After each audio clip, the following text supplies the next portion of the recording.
Bonjour et bonsoir, bienvenue sur Madrid Sport. Ici, on ne parle pas du Real Madrid comme ailleurs. Ici, on analyse, on débat, on décortique chaque match, chaque décision, chaque performance, sans langue de bois. Que ce soit la Liga, la Ligue des Champions, les transferts, les tactiques ou les coulisses du vestiaire, Madrid Sport, c'est la maison des vrais madridistas. Si tu vibres pour le maillot blanc, si tu veux comprendre le jeu au-delà du score, si tu veux des analyses profondes, passionnées et objectives, tu es au bon endroit. Abonne-toi, active la cloche, like et partage, parce qu'ici, le Real Madrid ne se commente pas, il s'explique. Madrid Sport, la passion du Real, sans filtre. Le Real Madrid, ce club mythique, ce géant du football mondial, traverse en cette saison 2025-2026 une période aussi fascinante que délicate. À la fois solide dans les chiffres, mais instable dans les émotions, le club merengue vit une transition majeure qui pourrait redéfinir son identité pour les années à venir. Deuxième de Liga après 21 journées, à seulement un point du FC Barcelone, le Real Madrid reste pleinement engagé dans la course au titre. Pourtant, derrière ce classement flatteur se cache une réalité bien plus complexe, faite de bouleversements structurels, de changements d'entraîneurs, de désillusions en coupe, mais aussi d'espoirs immenses portés par une génération exceptionnelle de joueurs. La nomination d'Alvaro Arbeloa comme entraîneur principal le 12 janvier 2026 marque un tournant historique. Ancien joueur du club, défenseur emblématique de l'ère Mourinho-Ancelotti, Arbeloa incarne l'ADN madridista dans ce qu'il a de plus pur. Discipline, sacrifice, mentalité de vainqueur et attachement viscéral au blason. Mais être un homme du club ne suffit pas toujours à garantir le succès, surtout dans une institution aussi exigeante que le Real Madrid. Succédant à Xabi Alonso, dont le départ a surpris plus d'un observateur, Arbeloa hérite d'un effectif ultra talentueux, mais encore en quête de stabilité collective. Sur le plan national, la situation en Liga est paradoxale. Le Real Madrid affiche un bilan impressionnant de 16 victoires, 3 matchs nuls et seulement 2 défaites après 21 journées. Avec 51 points, 45 buts marqués et seulement 17 encaissés, les chiffres témoignent d'une équipe performante, disciplinée et efficace. Pourtant, le sentiment dominant chez les supporters est mitigé. Pourquoi? Parce que le FC Barcelone, leader avec 52 points, semble avoir trouvé une régularité et une cohérence que le Real peine parfois à afficher, notamment dans les moments clés. Les deux dernières victoires en championnat contre Levante UD et Villarreal CF, toutes deux sur le score de 2-0, ont permis de stabiliser la dynamique. Ces matchs ont montré un Real Madrid pragmatique, solide défensivement, capable de gérer les temps faibles et de frapper au bon moment. Mais ils ont aussi mis en lumière certaines limites dans la création offensive, notamment face à des blocs bas bien organisés. Le Real gagne, oui, mais parfois sans dominer outrageusement, ce qui nourrit le débat autour du style de jeu proposé sous Arbeloa. Sur la scène européenne, le parcours en Ligue des Champions est sans doute la plus grande source d'inquiétude. Une victoire éclatante 6-1 contre Monaco avait laissé croire à un réveil spectaculaire, une démonstration de force typiquement madridista. Mais cette illusion a été brutalement dissipée par la défaite 4-2 face à Benfica le 28 janvier 2026. Ce revers a coûté cher, une neuvième place en phase de ligue et l'obligation de passer par les barrages contre ce même Benfica. Un scénario cruel, presque ironique, qui mettra à l'épreuve le mental et la capacité d'adaptation de cette équipe. Les compétitions nationales ont également laissé un goût amer. Éliminé en huitième de finale de la Coupe du Roi par Albacete, un club largement inférieur sur le papier, le Real Madrid a vécu l'une des plus grandes désillusions de son histoire récente. Score final 3-2. Une élimination douloureuse, symbolique des fragilités mentales et défensives de l'équipe dans les matchs à élimination directe. Quelques jours plus tôt, la défaite en finale de la Supercoupe d'Espagne contre le FC Barcelone, 3-2, avait déjà porté un coup au moral des supporters. Deux clasicos perdus dans des matchs à enjeu, cela ne passe jamais inaperçu à Madrid. Et pourtant, au cœur de cette saison agitée, une lumière brille plus fort que jamais. Kylian Mbappé. Le numéro 10 du Real Madrid est tout simplement exceptionnel. Avec 36 buts, toutes compétitions confondues, et 21 buts en 21 matchs de Liga, Mbappé marche sur l'eau. Il est le leader offensif incontesté, le joueur qui fait basculer les matchs, celui sur qui repose une grande partie des espoirs du club. Son passage du numéro 7 au numéro 10, laissé vacant après le départ de Luka Modric, symbolise parfaitement son nouveau statut. celui de chef d'orchestre, de figure centrale du projet sportif. Autour de Mbappé, le Real Madrid a investi massivement pour préparer l'avenir. Les recrues de la saison 2025-2026 témoignent d'une stratégie claire. Jeunesse, potentiel, polyvalence. Dean Huijsen, arrivé pour 62,5 millions d'euros, incarne l'avenir de la défense centrale. Puissant, intelligent dans le placement, il apprend encore mais montre déjà des qualités dignes du très haut niveau. Alvaro Carreras, recruté pour 50 millions d'euros, apporte de la profondeur sur le flanc gauche, tandis que Franco Mastantuono, pépite argentine de 18 ans, représente un pari audacieux mais excitant pour le milieu offensif. Et comment ne pas mentionner Trent Alexander-Arnold, dont l'arrivée a bouleversé l'équilibre tactique de l'équipe. Son apport offensif est indéniable, mais son adaptation au système défensif du Real reste un chantier ouvert. Le cas Endrick mérite également une attention particulière. Désormais porteur du numéro 9, le jeune prodige brésilien est confronté à une pression immense. Être le numéro 9 du Real Madrid n'est jamais anodin, encore moins à son âge. Alternant titularisation et entrées en jeu, Endrick montre des éclairs de génie, mais aussi des moments d'irrégularité compréhensibles.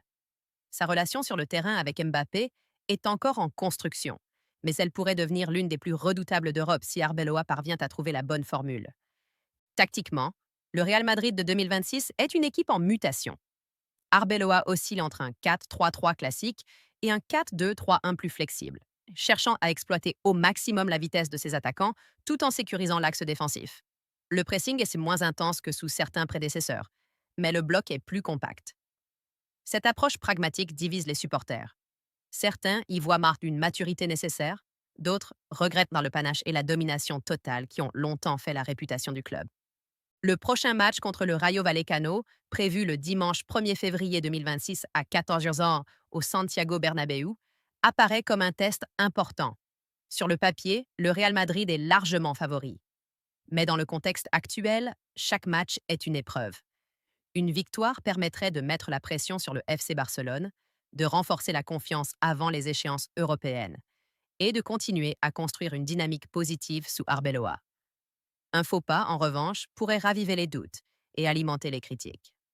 En conclusion, le Real Madrid version 2025-2026 est une équipe fascinante, pleine de contradictions. Puissante mais parfois fragile, brillante individuellement mais encore en quête d'une identité collective claire. La transition est en cours, et comme toute transition, elle s'accompagne de turbulences. Mais une chose est sûre, avec un effectif aussi talentueux, un leader comme Mbappé au sommet de son art, et un entraîneur profondément attaché aux valeurs du club, le Real Madrid n'a pas dit son dernier mot. La saison est encore longue, et l'histoire nous a appris une chose. On ne doit jamais enterrer le Real Madrid trop tôt. La question centrale que tout madridista se pose aujourd'hui est simple mais lourde de sens. Où va réellement le Real Madrid sous Alvaro Arbeloa? Car au-delà des résultats immédiats, c'est bien le projet à moyen et long terme qui est en train de se dessiner. Et ce projet, s'il est ambitieux, demande du temps, de la patience et surtout une acceptation collective des erreurs de jeunesse. Alvaro Arbeloa n'est pas un entraîneur classique. Il ne vient pas avec un palmarès impressionnant ou une réputation internationale déjà établie, comme pouvaient l'avoir Ancelotti, Zidane ou même Xabi Alonso. Arbeloa vient avec autre chose. Une connaissance intime du vestiaire madrilène, une compréhension profonde de la pression médiatique et une vision très claire de ce que signifie porter le maillot blanc. Son discours est simple, parfois brut, mais toujours axé sur l'engagement total. Il insiste sur les valeurs, le sacrifice collectif et la discipline tactique. Et dans un vestiaire rempli de stars mondiales, ce type de management est à double tranchant. Certains cadres ont parfaitement adhéré à ce discours. On pense notamment à des joueurs comme Dani Carvajal, Antonio Rudiger ou encore Federico Valverde, qui incarnent cette mentalité de combat chère à Arbeloa. Valverde, en particulier, est devenu un pilier absolu du système. Capable de jouer relayeur, ailier droit ou même latéral en cours de match, l'Uruguayen symbolise cette polyvalence et cette abnégation que l'entraîneur exige. Son volume de jeu, son intensité et son leadership silencieux sont essentiels à l'équilibre de l'équipe. En revanche, la gestion des jeunes talents reste un sujet sensible. Avec des profils comme Endrick, Mastantuono, Arda Güler ou encore Huijsen, Le Real Madrid possède l'un des viviers les plus prometteurs d'Europe. Mais l'exigence du très haut niveau, combinée à la pression constante des résultats, rend leur intégration complexe. Arbeloa alterne entre confiance affichée et décisions prudentes, parfois perçues comme frileuses. Certains supporters estiment qu'il n'ose pas encore totalement libérer le potentiel créatif de son équipe, préférant sécuriser les matchs plutôt que les dominer. Cette prudence tactique se reflète également dans la manière dont le Real gère les grands rendez-vous. Face aux équipes de premier plan, notamment le FC Barcelone et Benfica, le Real Madrid a parfois semblé hésitant, comme s'il cherchait encore sa véritable identité. Contre le Barça, la défaite en Supercoupe a mis en évidence des problèmes de transition défensive et un manque de maîtrise au milieu de terrain. Face à Benfica, les largesses défensives et le manque de contrôle émotionnel ont coûté très cher. Ce sont des matchs qui se jouent autant dans la tête que dans les jambes. Et sur ce plan-là, le Real est encore en apprentissage. Cependant, réduire cette saison à ses échecs serait profondément injuste.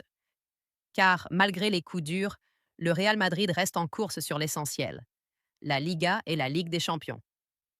Être à un point du leader après 21 journées n'est pas anodin, surtout dans une saison marquée par un changement d'entraîneur en plein exercice. Peu d'équipes auraient su absorber un tel choc sans s'effondrer. Le Real, lui, est toujours debout. Et puis, il y a cette dimension presque mystique propre au club madrilène, la capacité à se transcender dans les moments décisifs. L'histoire récente du Real Madrid en Ligue des Champions nous a appris que la logique sportive ne s'applique pas toujours à ce club. Même en difficulté, même dos au mur, le Real trouve souvent les ressources pour renverser des situations compromises. Le barrage à venir contre Benfica s'inscrit parfaitement dans cette tradition. Un adversaire dangereux, techniquement solide, mais psychologiquement moins armé face à la pression d'un Santiago Bernabéu en fusion. Dans ce type de confrontation, le rôle de Mbappé sera évidemment déterminant, mais il serait réducteur de tout miser sur lui. Le Real Madrid ne peut pas être une équipe à un seul homme, aussi exceptionnel soit-il. La montée en puissance d'Andrick, la créativité de Bellingham, la régularité de Valverde, l'impact défensif de Rudiger et la qualité de relance d'Alexander Arnold seront tout aussi cruciales. C'est dans cette alchimie collective que se jouera la réussite ou l'échec de la saison. Un autre élément souvent sous-estimé, c'est la gestion physique de l'effectif. Le calendrier 2025-2026 est extrêmement dense et les blessures peuvent rapidement bouleverser les plans les mieux établis. Arbeloa devra faire preuve d'intelligence dans la rotation, éviter la surcharge de certains cadres et accepter parfois de laisser filer des matchs moins prioritaires pour préserver ses forces. Là encore, c'est un exercice d'équilibriste, surtout au Real Madrid, où chaque match est scruté, analysé et jugé comme une finale. Le rapport avec les supporters constitue également un enjeu majeur. Le public du Bernabéu est exigeant, parfois impitoyable, mais aussi capable de porter son équipe vers des sommets inimaginables. Arbeloa, en tant qu'ancien joueur, connaît parfaitement cette réalité. Il sait que pour gagner le cœur des Madridistas, il ne suffit pas de gagner. Il faut aussi convaincre, vibrer, faire rêver. Chaque match à domicile est une occasion de renforcer ce lien émotionnel, ou au contraire de l'abîmer. Si l'on prend un peu de recul, cette saison 2025-2026 ressemble à un passage de relais entre deux ères. L'ère Modric, Kroos, Benzema est définitivement révolue. Une nouvelle génération prend le pouvoir, avec ses qualités mais aussi ses imperfections. Ce Real Madrid est moins expérimenté, parfois plus naïf, mais aussi plus rapide, plus explosif et potentiellement plus dominant sur le long terme. Arbeloa n'est peut-être pas encore l'entraîneur parfait, mais il est peut-être l'homme idéal pour accompagner cette transition. La fin de saison sera déterminante. Un titre en Liga changerait totalement la perception du projet. Une épopée européenne, même sans victoire finale, renforcerait la crédibilité du groupe. À l'inverse, une saison blanche pourrait accélérer certaines décisions, remettre en question des choix tactiques et relancer le débat éternel sur la stabilité du banc madrilène. Au Real Madrid, tout va très vite, parfois trop vite. Mais quoi qu'il arrive, une chose est certaine, le Real Madrid reste le Real Madrid. Un club qui refuse la médiocrité, qui vise toujours l'excellence et qui se nourrit de la pression plutôt que de la fuir. Cette saison est un test, une épreuve de maturité pour Arbeloa, pour les jeunes talents, et pour l'institution dans son ensemble. Les fondations sont là. Reste à savoir si elles sont suffisamment solides pour soutenir les ambitions immenses qui accompagnent ce maillot blanc. Et c'est précisément pour cela que cette saison est passionnante à suivre, parce qu'elle est imprévisible, parce qu'elle est pleine de promesses, mais aussi de dangers, parce que, au bout du chemin, il pourrait y avoir un nouveau chapitre glorieux de l'histoire du Real Madrid, ou une leçon nécessaire pour mieux régner demain.